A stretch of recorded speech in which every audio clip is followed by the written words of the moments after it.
lagu. Adik menangis satu masa. Aduh, di suara ini kok kenapa sampai di sini? Besoknya Firbo mulai putar RRI Kupang Soe sudah mulai rame. Bahkan saya pun bapak tunggu oto di WhatsApp mau pulang niki-niki. Tiap kali memang kota lewat adik menangis satu malam, pucuk di pucuk lontar pun tiba. Ini Amandus pun suara ini. Bapak tahu, bapak tahu saya pun suara ini. Ini anak Sugila. Itu jadi bagian yang adik menangis satu malam, teringat akan perpisahan yang sedih ini. Kalau boleh kakak jangan tinggalkan kami lagi, oi. Aman, kota Kupang, kota kasih. Banyak orang berkisah kasih. Mari katong saling mengasihi, sebab yang terbesar ya cinta kasih. Dan bottom hidup dalam itu cinta kasih.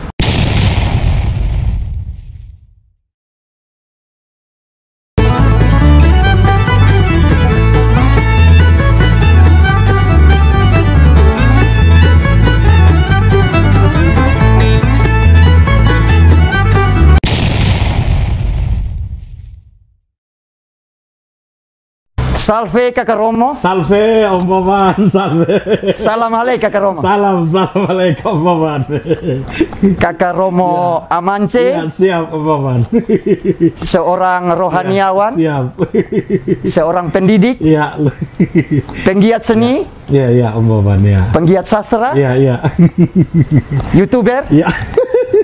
Om Boban ya. Dan ya. Satu yang menarik, Kakak Romo gaul yang dekat dengan kaum milenial. Ya, Kakak Romo. siap Om Boban, hormat. Kakak Romo pertama, ya Om Boban. beta rasa terhormat dan terima kasih sekali Kakak Romo.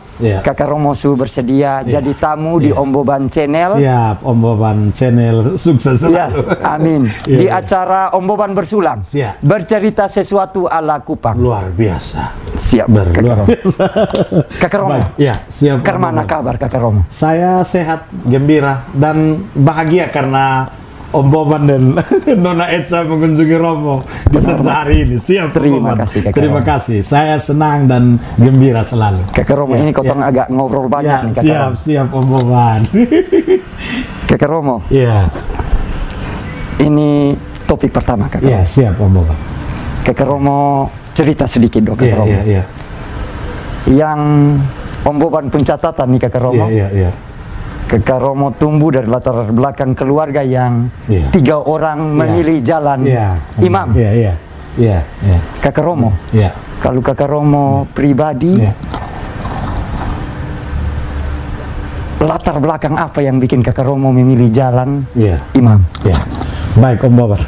Pertama-tama kita bersyukur ya kepada Tuhan. Artinya kita semua memiliki panggilan hidup masing-masing dan itu kesempatan bagi kita untuk melayani sesama seperti Om Boban ya, memberi inspirasi bagi banyak orang ya. Begitu banyak saudara di kota Kupang ini yang juga punya banyak cara ya, untuk memberi inspirasi, dan terima kasih Om Boban. Kalau saya memang latar belakang keluarga, bapak seorang guru, pendidik, mama ibu rumah tangga. Kami orang Noemuti, Timur Tengah Utara, tapi bapak guru dan berkarya jadi orang niki-niki. Kami semua 9 bersaudara, 8 laki-laki, nona hanya 1, dan kami semua lahir besar di niki-niki. Karena bapak guru di SD, SMP, dan SMA Katolik di niki-niki, jadi tokoh pendidik, bapak guru dan kepala sekolah juga. Bapak Cornelis dan Mama Martina. Bapak itu seorang tamatan seminari Lalian. Ya, tapi waktu mau jadi frater, orang bayi dan nenek waktu itu tidak mau. Kemudian jadi PGSMTP di Keva, lalu jadi guru dan juga melayani di gereja, melayani di masyarakat ya. Jadi kami semua lahir besar di niki-niki TTS. Kakak pertama Romo Beatus, Romo Beatus, biasa orang akan panggil Romo Bento. Kakak Romo Bento. Dulu tugas di Moru, kemudian sekarang sudah di Nelmina. Pernah di Burayan Amarasi, di Camplong, Fatuleu, lalu di Oipoli, Amfoang Timur. Baru kemudian ke Moru, lalu ke Noelmina. Itu kakak yang pertama Romo Bento. Romo Bento. Beatus. Lalu kakak yang kedua Romo Firmus. Kakak Romo Firmus. Dia dulu tugas di Alor setelah dari Alor ke OEKAM TTS Nela Anen, kemudian lama di pusat paroki Noel Mina, yang sekarang pastor parokinya Romo Bento. Kemudian baru-baru mutasi dari Bapak Uskup, dia ke stasi Lelogama Santo Enrikus, yang stasi Lelogama itu pusat parokinya Noel Mina. Jadi Romo Bento dan Romo Firmus itu satu paroki, hanya Romo Beatus itu di pusat paroki, Romo Firmus di Lelogama sekarang. Jadi itu kakak yang kedua. Lalu yang ketiga itu DPR TTS dari PDI Perjuangan, kakak Godensius. Kakak yang keempat itu wartawan Pos Kupang, dia kepala biro di Maumere, kakak ini Aris Nino. Dia dulu wartawan kriminal Pos Kupang, lalu kemudian jadi kepala biro di Maumere, dan sekarang selain kepala biro Pos Kupang di Maumere Flores, dia juga kepala Tribun News, Tribun Flores. Kalau sekarang Tribun Flores, ini kakak itu juga, kakak Aris itu. Lalu kakak yang kelima namanya Luis, dia guru di SMP Teresa Tua Pukan. Saya keenam, Romo Amandus. Ketujuh juga guru, namanya Alosius. Kedelapan itu yang adik Nona satu-satunya, Nona Beata. Sehingga kami biasa panggil Nona Mese. Nona satu-satunya. Mese. Lalu dia guru juga. Lalu yang ke-9 itu dia orang swasta, kerja di PT Altra yang alat berat itu. Dan semua kami tiga jadi imam, dan yang lain kakak adik yang lain itu sudah menikah. Dan ya ayah adik yang bungsu tahun lalu menikah. Jadi 9 orang semua masih hidup sehat-sehat, dan 3 jadi imam. Kenapa kami menjadi imam? Bapak itu kan orang seminari, menerapkan juga disiplin seminari di rumah. Jadi pagi doa pagi, ikut misa pagi, baca buku, ya tertib, kerja keras, ya. Jadi itu nilai-nilai yang Bapak tanamkan, dan dia menerapkan hampir semua disiplin seminari, ya, literasi segala macam karakter itu di rumah. Dan dia mendidik kami di meja makan, doa bersama, sambil makan nasi masuk, nasihat cuma masuk. Jadi Bapak itu dia seorang guru. Kemudian karena dia juga sebagai ketua DPP, ketua Dewan Pastoral Paroki di Paroki Arios Niki-Niki, akhirnya itu kami juga pagi-pagi misa, ya, akhirnya disiplin dan cara hidup dekat dengan gereja itu akhirnya membuat kami beberapa masuk seminari. Jadi 5 orang masuk seminari, Romo Beatus, Romo Firmus, saya Romo Amandus, kakak yang Luis, adik yang Eko. Tapi kakak yang Luis itu 1 tahun, sedangkan adik yang Eko itu memang 1 malam. Itu memang adik menangis 1 malam karena masuk Sabtu Minggu keluar. Jadi 5 masuk seminari, 3 jadi imam, ya 2 tidak. Sedangkan yang lain memang dong SMA biasa. Lalu ada yang fakultas hukum, yang wartawan itu, yang kakak DPR itu dia sarjana peternakan. Jadi memang latar belakangnya memang dari bapak dan mama. Dan memang hidup doa dari bapak dan mama yang kuat, yang itu melekat erat di kami, dan akhirnya ya beberapa di antara kami masuk menjadi imam begitu, Kakak Boban. Kakak Romo. Ya, siap Kakak Boban. Berikutnya kotong ke topik toleransi. Siap Om Boban. Kemarin ini ada lagi hangat Kakak Romo. Iya Om Boban. Salah satu tokoh agama. Di dalam kanal YouTube. Dia menyatakan bahwa menyarankan kepada Menteri Agama untuk menghapus beberapa ayat di kitab suci agama lain, Kakak Romo. Nah, pandangan Kakak Romo, kotong kehidupan toleransi di dalam kotong negara kesatuan Republik Indonesia dalam bingkai kebinekaan, Kakak Romo. Tanggapan Kakak Romo. Baik, yang pertama kita sebagai orang Indonesia mesti bersyukur dengan keberagaman yang ada di Indonesia. Keberagaman suku, agama, ras, golongan, latar belakang pendidikan, ekonomi, politik, dan itu memperkaya kita sebagai Indonesia. Memperkaya? Iya, memperkaya kita, memperkaya dan memberi kontribusi bagi kehidupan dan masa depan kita. Jadi prinsip pertama hidup di Indonesia itu adalah saling menerima dan saling menghargai. Menerima dan menghargai. Saling menerima dan menghargai. Dan semua agama, semua budaya itu menyumbang kebenaran dan kebaikan untuk Indonesia ini. Kalau kita Indonesia, berarti kita harus menerima. Harus itu sesuatu yang imperatif. Harus menerima keberbedaan. Harus mengalami menerima dan terbuka dengan saudara-saudari yang lain. Ya, jadi kalau ada upaya untuk memaksakan kebenaran tunggal itu tidak boleh, kebaikan tunggal tidak boleh, keindahan tunggal tidak boleh. Karena Indonesia itu kaya karena keberagaman, ya, karena kebersamaan. Itulah Indonesia, Bhinneka Tunggal Ika, berbeda-beda tapi tetap satu Indonesia. Yang berbeda itu ya suku, agama, ras, cara pandang, sumber-sumber kebaikan, kebenaran itu harus diterima. Jadi saling menerima, saling terbuka dengan yang lain. Nah, yang berikut juga kita tidak boleh memandang bahwa kita lah satu-satunya sumber kebenaran. Ada kebenaran yang datang dari lain. Kalau ya dalam kami di gereja Katolik itu ada ajaran satu dari Konsili Vatikan kedua, Nostra Aetate. Nostra Aetate. Dia katakan bahwa gereja Katolik juga kalau mau hidup berdampingan dengan agama lain, budaya lain, dia harus menerima juga kebenaran dari agama lain. Nah, dan ya ajaran guru kita, ya sahabat ya kita, Yesus Kristus mengajarkan kepada kita supaya kita mencintai semua orang, ya.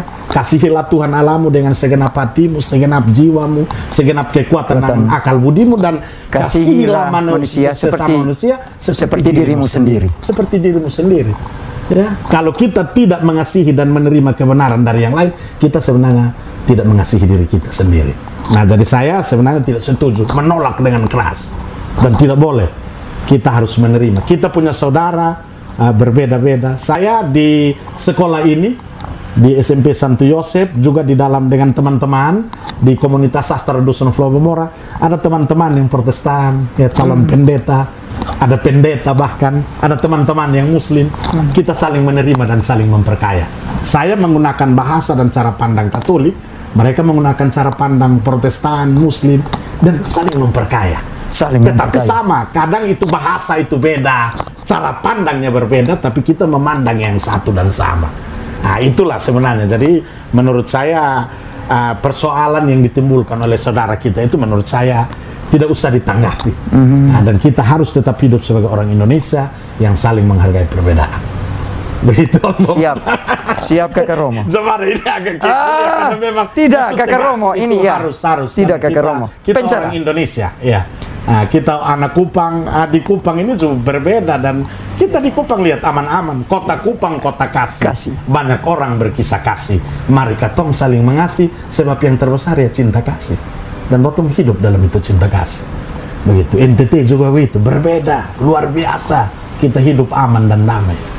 Maka tidak boleh diganggu oleh pandangan-pandangan yang merusak kebersamaan kita. Begitu. Siap. Om Boban. Berikutnya Kakak Romo. Siap Om Boban. Nah. Kotong ke topik pendidikan dan budaya, literasi. Budaya literasi, ya. Artinya saya senang. Artinya saya kan guru. Ya. Saya sebelum di SMP Santo Yosep Nekoten ini, saya di SMA Katolik Giovanni.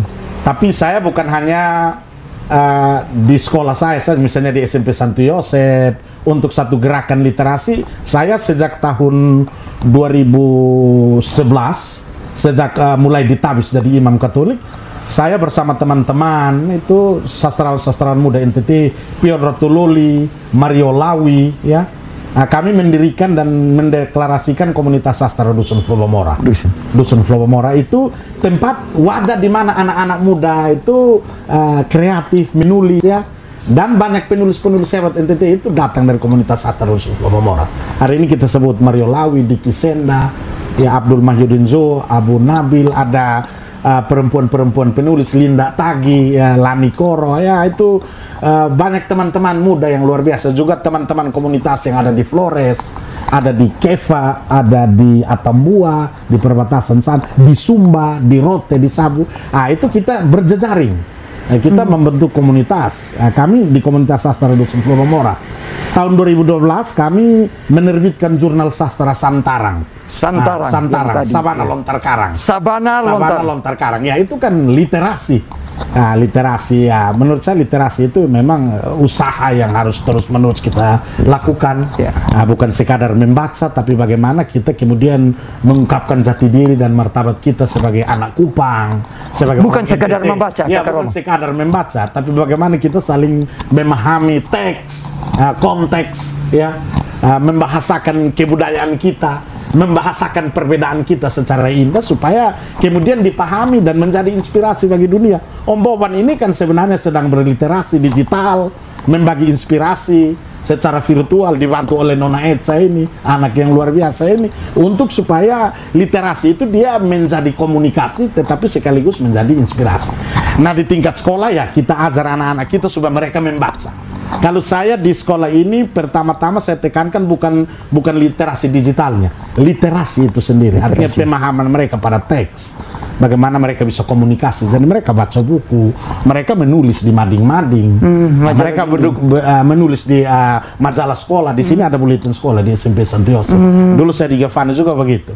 Tapi teristimewa kita mesti berjejaring dengan banyak orang, banyak pribadi, banyak komunitas, banyak orang-orang kreatif seperti Om Boban ini, supaya literasi itu menjadi bagian dari hidup kita. Orang-orang NTT ini kan sudah berliterasi sejak dulu. Kita punya penerbit seperti Nusa Indah Ende yang dari dulu sudah sangat terkenal. Kita punya orang-orang cerdas yang sejak dulu sudah berliterasi.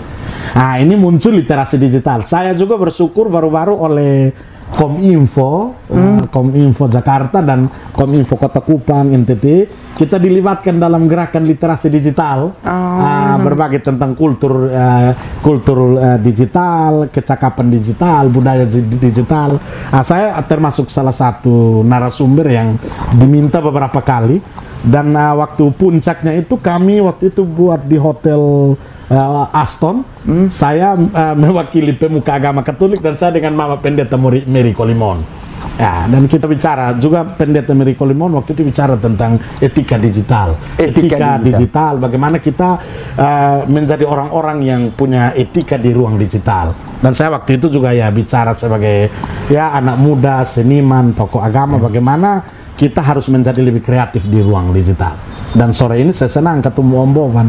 Om Boban salah seorang yang memberi contoh tentang bagaimana kita harus kreatif di ruang digital. Terhormat sekali Kak Romo. Begitu Om Boban. Dan saya bangga, kita orang Kupang itu luar biasa. NTT Kupang, Kotong bisa. Iya, bisa. Kotong bisa. Begitu Om Boban. Iya. Kakak Romo, topik berikutnya Kakak Romo. Kakak Romo nih yang maaf ini bahasa viral nih. Viral nih. Adik menangis satu malam. Kakak Romo. Siap. Ya. Cerita di balik proses itu, adik menangis satu malam tuh Kakak Romo. Baik, Om Boban ini. Itu sebenarnya spontanitas. Ya, tapi spontanitas yang sebenarnya sudah karena terbiasa dengan teman-teman kita nyanyi. Itu sebenarnya dari seminari tinggi kita masih frater. Setiap Jumat malam ada rekreasi panjang, Minggu malam ada rekreasi panjang. Kita suka duduk-duduk kelompok-kelompok seni di seminari itu kita nyanyi. Dan saya waktu itu ada dengan satu teman namanya Romo Jeffrey, sekarang pastor paroki Santa Maria Immaculata Batuna Amarasi. Kita bisa kumpul dan dia orang kefat nyanyi, dia main keyboard hebat, main gitar hebat, jadi selalu pukul-pukul Jadi itu bagian yang adik menangis satu malam, teringat akan perpisahan yang sedih ini. Kalau boleh kakak jangan tinggalkan kami lagi, oi.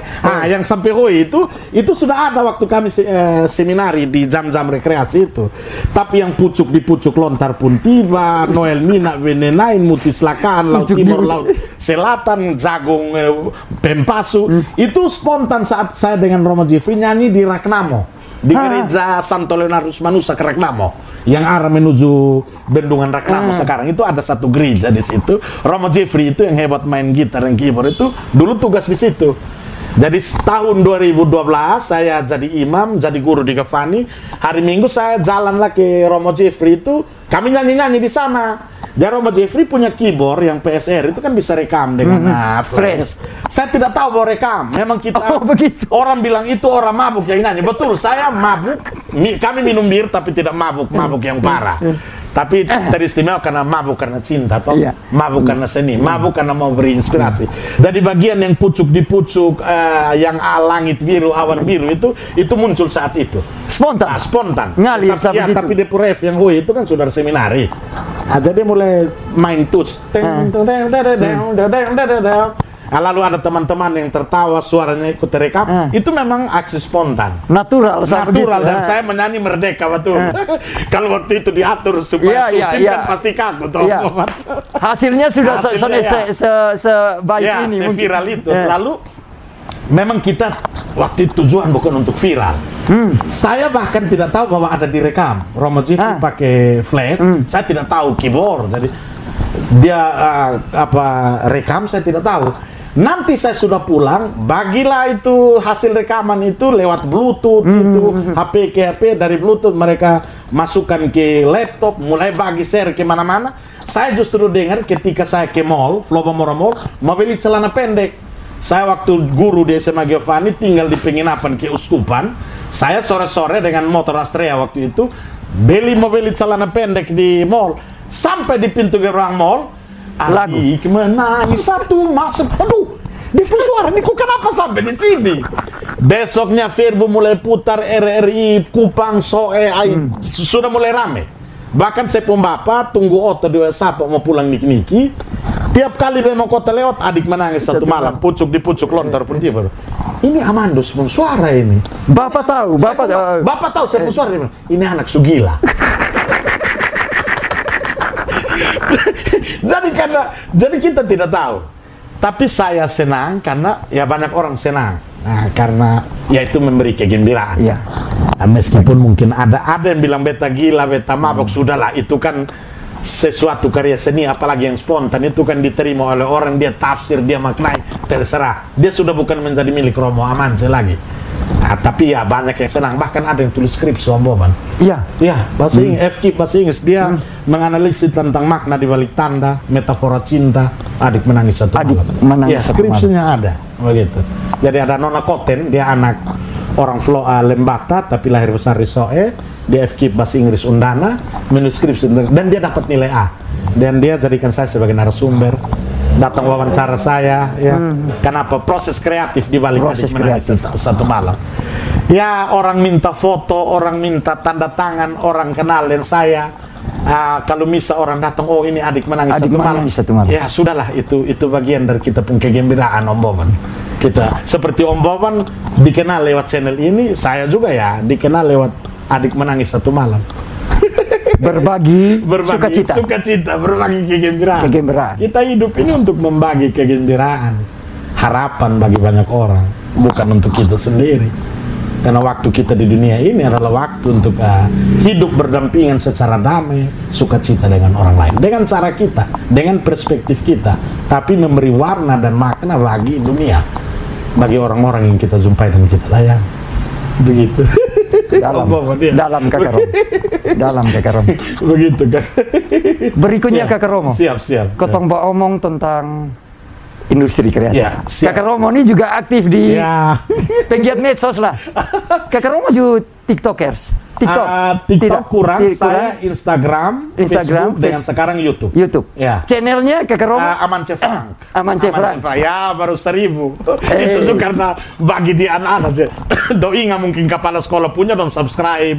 Ada yang lihat tapi ya itu kan dengan channel-channel seperti YouTube itu kan kita bagi inspirasi. Meskipun 2-3 menit ya kita sukacita.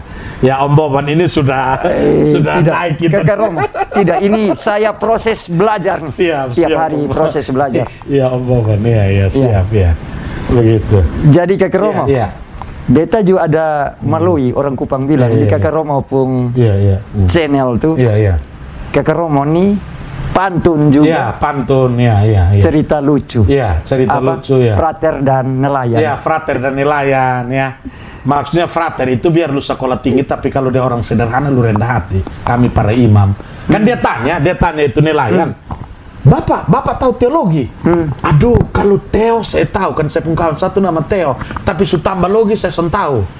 Waktu dia mau seberang dari Kupang menuju ke Semau, naik perahu kecil dari itu nelayan. Bapak tahu kristologi?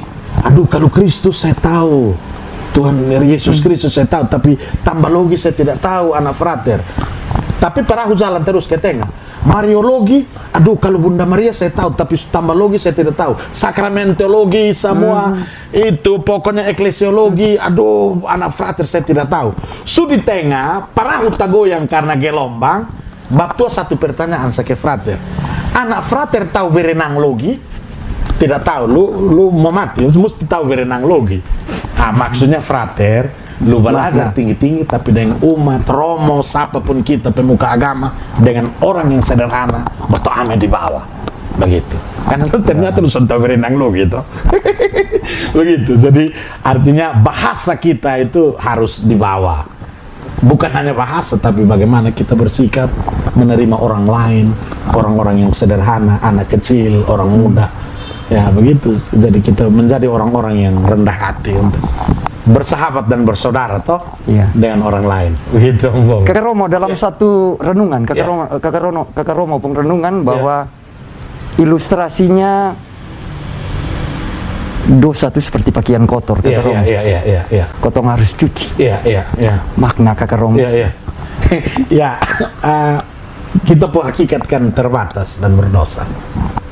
Kita manusia itu hakikatnya terbatas dan berdosa. Kita datang ke Tuhan yang tidak terbatas, dan setiap kali kita jatuh berdosa, tapi Tuhan itu dia maha rahim, maha mengampuni. Kita datang kepadanya. Sekarang minggu sengsara masa prapaskah, kita jatuh dan terus jatuh, tapi kita bangkit. Jadi bukan berapa kali kita jatuh, tapi bagaimana kita kemudian bangkit. Lalu datang kita seperti tadi toh, baju kita tahu pasti dia akan kotor, tapi nanti betul mesti cuci terus. Tiap kali dia kotor betul cuci. Seperti itu dosa dan kerahiman yang kita terima sebagai manusia berdosa, demikian. Kita mau terputar ke mana, kita tetap terbatas. Dan kita tidak boleh, orang Kupang bilang jampu kudada toh. Jampu kudada bilang botong hebat, botong punya mungkin harta, atau mungkin ke beta bilang beromo, lalu beta ini paling suci atau paling hebat. Sonde beton juga memerlukan kerahiman dari Tuhan. Begitu. Membutuhkan saudara yang lain. Ya, karena dengan bersaudara ini betul saling mengampuni. Dengan betul bersahabat ini betul belajar bahwa ternyata yang ada di beta son ada di dia, yang ada di dia son ada di beta, betul saling membutuhkan. Kira-kira begitu. Kakak Romo. Kakak Romo pandangan tentang kotong lah. Kakak Romo ini juga dekat dengan kaum milenial, anak muda. Siap. Industri kreatif kotong. Anak NTT, anak Kupang, Kakak Romo. Pandangan Kakak Romo. Saya pikir anak-anak Kupang, anak-anak NTT sangat berkembang. Dengan adanya media-media digital, platform digital, YouTube ini, TikTok, Instagram, Sekarang dengan misalnya anak-anak kita yang ini siapa adik kecil yang Sofaba yang komentator. Dadi. Kok tiba-tiba sudah diundang Pak Sandiaga Uno ke sana. Pika tuh pembalap-pembalap Dia tidak usah menjadi hebat kalau dia di Jakarta. Dia jadi hebat di rumah. Begitu. Nona Eca, Iko Bapa, Om Boban, Kalau sudah ada YouTube, masa orang mau tahu Om Boban channel? Bottom bisa kreatif di bottom rumah. Dan lihat talenta NTT berkembang. Dulu itu Ana Momere yang Nona Sapa menyanyi yang Karena Susayang kok? Karena Susayang. Sapa? Itu kalau dulu sudah ada ini platform digital, karena mana orang mau kenal dia? Luar biasa. Teman-teman di Flores, di Timur, beta pun kawan di Kisenda di Kapan, Lakoat Kujawas. Kalau Om Boban lihat ada dia komunitas sastra seni literasi, tapi dia wirausaha juga. Dia mempromosikan kuliner Molo Timur, kemudian promosi di Instagram, tapi dia juga ada taman baca. Taman baca ada kegiatan literasi, undang narasumber dari luar. Dia berkoneksi dengan teman-teman dari luar dengan platform digital. Itu industri kreatif. Jadi menggerakkan sesuatu potensi yang ada itu dengan platform digital, dan itu kreatif, melahirkan banyak karya, memberi inspirasi. Om Boban ini sangat inspiratif, Kakak Romo kreatif, masih belajar, Kakak Romo. Karena berbagi. Sambil belajar terus berbagi. Begitu. Dan saya pikir dan itu perlu didukung. Pemerintah sebagai kita punya orang tua, sebagai kita punya pelayan, pemimpin, mereka harus mengarahkan kita.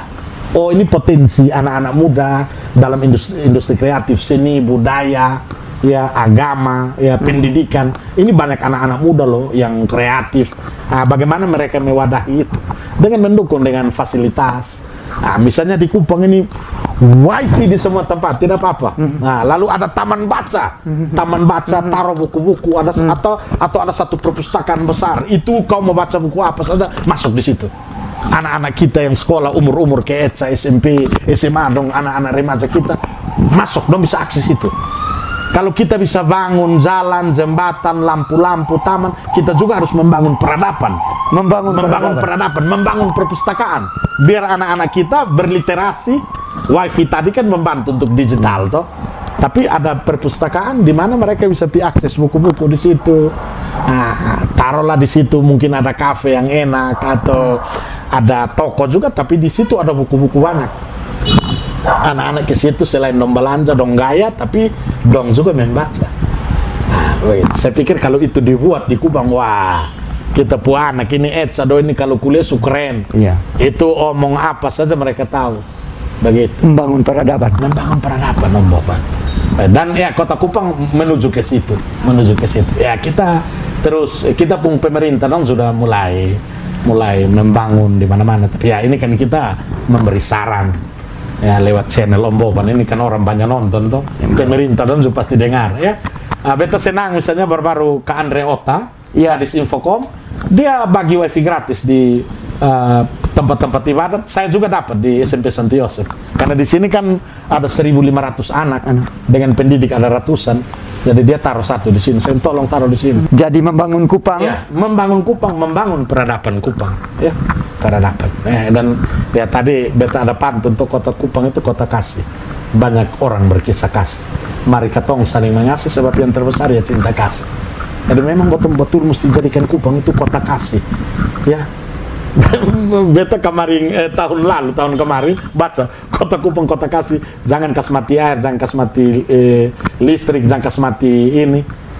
Tetapi kasih itu kasih yang hidup. Kasih makan, kasih minum, kasih tadi waktu bilang kasih wifi, kasih inspirasi. Om Boban ini sementara kasih, ya, melakukan perbuatan kasih. Nah, bottom biasa orang Kupang bilang kasih itu maksudnya beri. Memang kasih itu memberi, bukan menerima. Kasih, ya begitu. Dan sekarang saya lihat upaya pemerintah untuk pasang lampu di mana-mana itu kasih terang. Terang. Begitu. Bikin taman, kasih indah. Begitu. Kasih perbaiki jalan-jalan ini. Saya lihat jalan di depan mall itu mulai bagus ya. Kasih jalan yang bagus. Nah itu Kota Kupang kota kasih. Jadi kota mau bangun jambar apa, saya mau pi makan apa, saya minum apa, mau pi nongkrong di mana, saya Kupang ini kasih. Kasih dan damai. Begitu. Begitu Om Boban.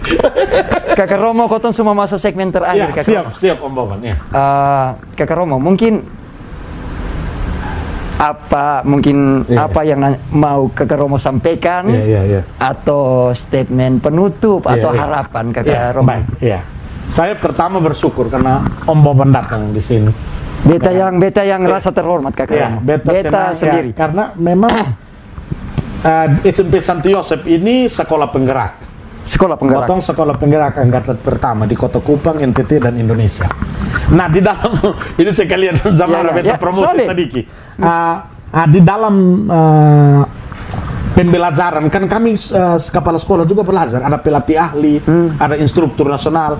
Nah dalam proses belajar itu kami juga diminta untuk berbagi praktik baik. Berbagi praktik baik itu adalah berbagi pengalaman-pengalaman yang pertama memprihatinkan, kemudian karena kerja keras dan kerja kreatif kita di sekolah akhirnya menjadi pengalaman terbaik.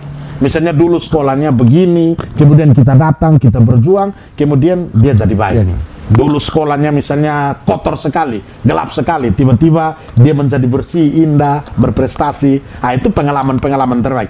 Dan praktik baik, the best practice itu harus dibagi ke kawan kepala sekolah yang lain, kawan guru, bahkan ke anak-anak. Nah, berbagi praktik baik. Nah, Om Boban ini sementara berbagi praktik baik dengan channel Om Boban Channel ini berbagi praktik baik dengan orang-orang terbaik Saya lihat ini ada orang yang dulu duduk di deker, sekarang jadi orang hebat. Orang yang dulu nakal, kemudian bertop. Itu praktik baik. Dan itu yang harus terus dibagi untuk menjadi inspirasi bagi anak-anak muda, anak-anak remaja kita untuk masa depan. Kupang membutuhkan orang-orang seperti Om Boban ini untuk terus berbagi pengalaman terbaik, berjumpa dengan banyak orang. Ya. Sesenang kita di Kupang ini bergaul dengan siapa saja, bergaul dengan agama apa saja, suku apa saja, latar belakang, bottom semua ini orang Kupang. Dan bottom berbagi praktik baik lewat kata-kata, lewat tindakan. Bottom berbagi praktik baik, dan itu yang membuat kita menjadi hidup. Kita menerima orang lain sebagai sahabat dan saudara, menjadi sahabat dan saudara. Kita tidak risih. Om Boban ini kan saya hanya lihat di Om Boban channel, sore ini datang ki, botol langsung akrab ke kakak ade, beta langsung lihat ini ke bepu anak, ke bepu saudari, langsung akrab. Kenapa? Karena botol sudah di platform digital, sudah saling mengenal, saling mendukung. Nah, Kota Kupang seperti itu. Kota Kupang adalah kota di mana kasih itu bertumbuh dan berkembang, menjadi nyata karena orang-orangnya itu bersaudara dan bersahabat. Dan bersaudara. Saya pikir itu banyak beberapa hal ya. Terima kasih Om Boban sudah datang ya, kita saling meneguhkan ya. Beta juga terima kasih bisa masuk ke Om Boban channel. Beta yang penghormatan, Kakak Romo yang bisa mau jadi tamu di Om Boban channel. Begitu. Saya terima kasih banyak Om Boban sudah datang ya. Salam untuk Kakak Nona. Ya, siap, saya punya anak-anak ya, Edsa ada di sini.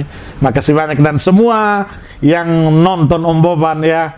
Om Boban punya subscriber dong, pendukung-pendukung itu ya. Romo ucapkan terima kasih, mari kita saling mendukung ya. Terima kasih banyak. Ya, berbagi kegembiraan, berbagi sukacita, berbagi sukacita, membangun peradaban. Ya, membangun peradaban. Begitu Om Boban, kira-kira begitu. Kakak Romo Amance, terima kasih untuk waktunya Kakak Romo Amance. Terima kasih untuk pencerahannya Kakak Romo. Terima kasih. Makasih sudah mau hadir jadi tamu di Om Boban channel. Siap. Sehat selalu Kakak Romo. Selalu. Om Boban sehat selalu. Amin. Bersama Kakak Nona dan anak-anak. Siap. Salve Kakak Romo. Salve Kakak Romo. Salam alaikum. Salam alaikum. Siap.